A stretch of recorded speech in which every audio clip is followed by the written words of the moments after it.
From the Home Slice News Center, this is the Daily Slice for Tuesday, February 2nd, 2022. I'm D. Ray Knight, and this is what's going on. The South Dakota House has passed two bills aimed at putting restrictions on transgender students. The bills passed Tuesday seek to restrict which bathrooms they can use and which sports teams trans girls and women, including college athletes, can join.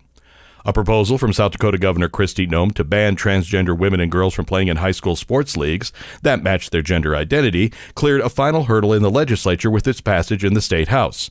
Meanwhile, a proposal to ban transgender students from using school restrooms that match their gender identity is headed to the state Senate.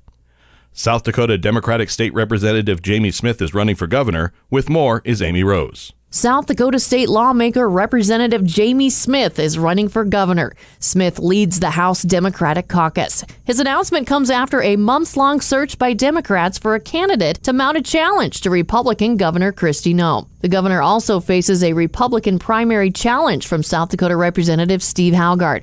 Smith is a Sioux Falls real estate agent, and he acknowledges that he faces an uphill climb against Noem. She has already raised $11.8 million and carved out a nationwide profile among Republicans. But Smith says he plans to make a broad appeal to Democrats, independents, and Republicans.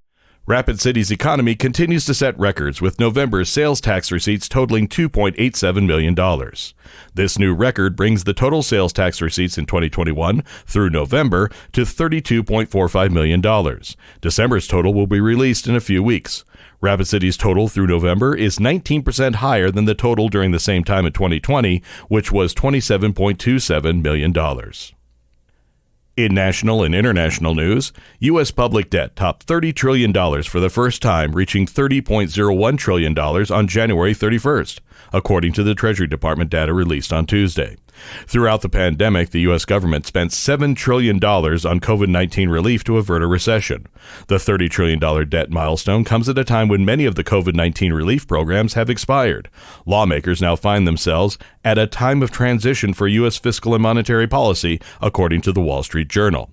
Investors are also awaiting signs from the Federal Reserve as to when it will begin raising short-term interest rates, now near zero, to tamp down inflation, currently running at 7%.